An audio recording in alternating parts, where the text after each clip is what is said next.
Hey, you guys, thank you for joining me again here on my channel. If you're new here, please subscribe and also like and share. And if you want any other discussions that you want to hear from me or you have any topics, please list them down in the comment section below. Okay, so today is going to be about a man that a black man that single handedly sat at the table of his enemy and made amends, made changes, changed the hearts of these of his enemies. And I have to say, I find this man to be very heroic, in my opinion, and I think we should definitely take his example. Ladies and gentlemen, I want to introduce what I found out about Daryl Davis. So stick around. Okay, so this is the story of about Daryl Davis, and I'm going to share just this incredible story about him. I think he's absolutely amazing for this decision he made. Now, the history so far that I know about Daryl is that he was once a famous musician who traveled the world with known folks like Chuck Berry, etc., and took a different route um, in the 80s and the early 90s, where he decided to go to Klans rallies. Okay, now that sounds absolutely crazy, but he did. He actually sat at the table of one of the leaders of the Klan, the KKK, and man, oh man, oh man, he changed a lot of minds by simply sitting with them and talking with them and just having the discussion as to the whys, hows, and how did this happen. And it's definitely something to consider when it comes down to today's time, especially with us in the community where we're just so in this bubble where we all feel like it's just victim mentality after victim mentality. It's all about what woe is me. There's so many people that hate me, and so we don't progress like we should. Instead, we just stick and stay and try to fight instead of actually having the discussion. And not just within our community, but I would say in general as well. So before I get into any deeper thoughts on this, allow me to introduce you to Mr. Daryl Davis.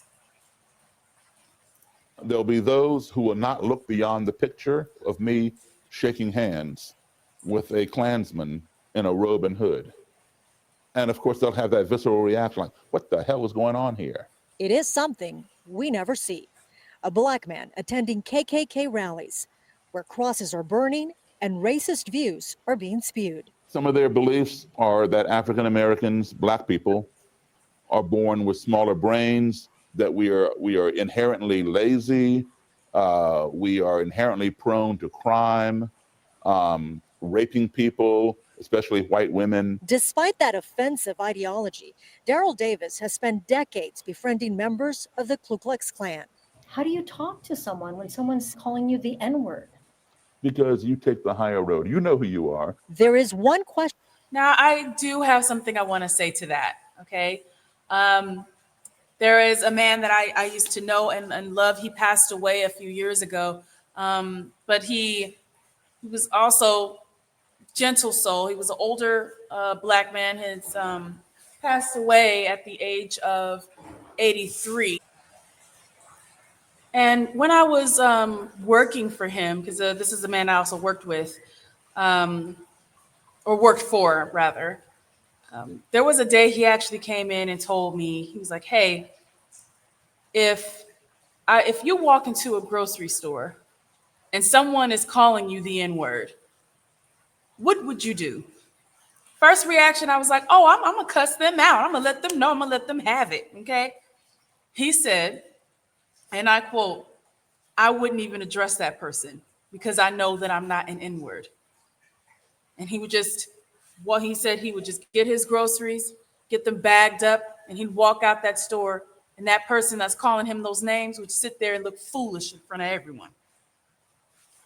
And I say I bring this story up because, it's something that I always remembered and I always keep with me, and I always remind myself that no matter what anybody tells me, what they think about me, how they feel about me, what or calling me names or anything of that nature, to never allow it to get to me, because at the end of the day, they're going to sit there talking all by themselves, because I don't have to give that kind of energy away. And I do believe that this is something that I just seen here, listening to Daryl Davis. So he gives me that kind of vibe. You know, he gives me the kind of vibe where he's the type of man that we really need to see more nowadays. Men who can take the high road, men who can sit back and know if somebody's calling them a name, it's not going to affect them emotionally like that.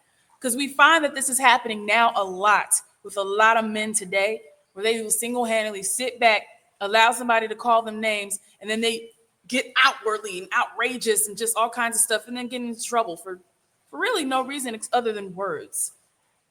These are kind of men that we need to bring back. All right, let's continue. Question Daryl has repeatedly asked members of the Klan. How can you hate me when you don't even know me? They've never had an answer that they can come up with that justifies how they can hate me. His conversations with Klansmen resulted in something Daryl never expected. I would find things in common. And as I began to build on those commonalities, the things that we had in contrast, as trivial as skin color, began to matter less and less. And as I built upon those commonalities, a relationship was formed. In the last 30 years, Daryl says 200 members across the country have left the KKK as a direct result of his involvement. Now, you hear that, and you hear that today, and it's like, are you kidding me? He did that single-handedly by himself. How did that happen? How was he able to get 200 Klansmen to renounce being Klansmen? How did this happen? You listen to this man. What did he just say? He said that all he did was simply have a conversation with him. He said, if you haven't even gotten to know me yet, so have a conversation with me. Man, again, I like this kind of mentality, because this would stop so much in our world today. It would, if we just simply talk to those that don't even get to, like, I know for me personally, in my personal life, and I'm just being honest here, that there are people out there that don't like me because they don't know me. They've never actually sat down and had a conversation with me. I've had people who spread rumors about me. I've had people who lied about me, gossiped about me. I've had a situation that happened some years ago where, some very terrible people were secretly recording me and all kinds of stuff, and shared things that were out of context, that were I was not even able to explain. And so a lot of people turned their backs on me. People who I've never even met before turned on me, hated on me, all kinds of things. But they never took the time to actually sit down and actually have a conversation with me personally. They just went with whatever was given to them. And I feel like that's the case with folks back in the day who were Klansmen, who were racists, or sexist or whatever have you. They had this mentality because it was taught to them. Someone told them these things about us. They told these people that we are less than, that we're nothing. They were taught that by people who already had other issues, or had issues within themselves for whatever reason. And then they took that, ran with it, and went out of their way to do some very terrible, destructive things because of it. Okay, you can even see that currently with the current administration. With Trump. Trump was persecuted, in every way imaginable. And people even went as far as to try to take this man out twice because of what they've been told. They didn't actually take the time out to really listen to the man, to actually look through the interviews that he's had with a lot of people. And they didn't even think twice about going back to see the past interviews that he's had. They didn't think twice to look into his actual history with Black people. But everybody was so hell-bent on calling this man the devil and saying he was a Nazi and all this other crap. They went so far as to go that far, okay, to where it got really destructive later on. Simply because they didn't actually get to know this man. They just listened to a bunch of things that a bunch of people said with no evidence to back it. I would say that, again, Daryl Davis is a fine example of how to overcome something like that. And I'm going to let him finish it for you. Let's finish this up. He was very vicious, very violent, and very racist. But at the very end, he said that he respected me. Many of those who've left have given Daryl their robes and hoods. He keeps them in his home. It's a journey that is documented in the film Accidental Courtesy. I consider Frank to be my friend. I consider Daryl to be my friend as well. What do you think about the current tension in America? The culture of racism existed long before Donald Trump, long before President Obama, long before Bush or Clinton or whoever. We, American citizens, are to blame for fostering that culture of racism. Talking about race in this country has been taboo for a very long time. People don't want to talk about it. Daryl believes the only way to end racism is to confront it head on. Progress is made when you give somebody a platform where they can express their views, even if you don't agree with them. When two enemies are talking. That is the definition, ladies and gentlemen. That is the definition of freedom of speech. Being able to debate, being able to just talk with anyone, even if you disagree with them. That's the very definition of our freedom of speech, you guys. And I just, it saddens me that we do live in a time right now where everybody wants to be one-sided.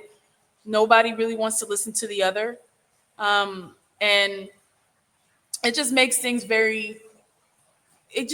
complicated when there is no talking involved. It makes it complicated when you can't sit and have a conversation. You may learn something. One thing I learned about debating, or just having a conversation with people in general, is that you always learn something, even from someone you don't agree with. There's always something that you can learn from it. And again, Daryl Davis is an amazing example of being able to find common ground with, again, a person who has already had this mentality for so long, finding common ground and proving without having to fight, without having to cuss anybody out, without having to go about this crazy protesting. He didn't have to do any of that. All he had to do was say, hey, this is my name. How you doing, sir? I'd like to get to know you for a second. Or I'd like to have this conversation with you. I want to know why. Why do you hate me? It's incredible. Let's just continue. We're at the near end. When two enemies are talking, they're not fighting, they're talking. It's when the talking ceases that the ground becomes fertile for violence. Gina Silva, Fox 11 News. Wow.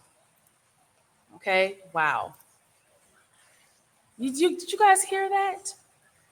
You know what? I'm gonna need to replay that again. Hold on one second. When two enemies are talking, they're not fighting, they're talking. It's when the talking ceases that the ground becomes fertile for violence. Now that was deep for me. Okay, it is. That was absolutely incredible.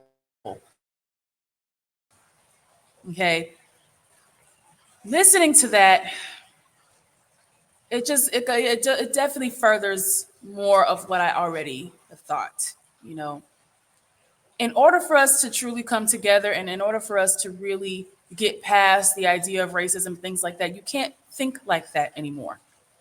If you have a problem with somebody, talk about it, ask about it. You know, like I said, what I find is that folks who already look down on you, they won't ever want to talk about it to your face. They don't ever want to do that directly. Why is that? Because in truth, they don't want to have to confront a person that they're kind of persecuting. They don't want to have to confront a person. They've made up their mind. They want to stick with the story. They don't want to have a change of heart. And we find that today, right now, in today's climate. And like I said, especially with folks of color, Black folks, you know, and when we're caught up with the truth, we want to hide from it. We want to run from it. We want to destroy it. It's hard. But this man, he said, look, I already know what you are. I know what you believe. But I still want to understand the why. He made friends with these people, and like I said, he was able to change their minds and hearts. I can only imagine how much, if we were to all do the same thing, how many minds and hearts would we change to make things better, just for our community in general? Just again, by simply talking about it and sitting at the table of a person that disagrees with you wholeheartedly. And I mean that not just for our people, but for everyone, anyone in any situation. Deal with it head on. And that's something that I'm learning every day. All right, you guys, thank you so much for joining me. I do appreciate you. Um, I want you to please like, share, and subscribe to the channel. Thank you. Take care. Peace and blessings.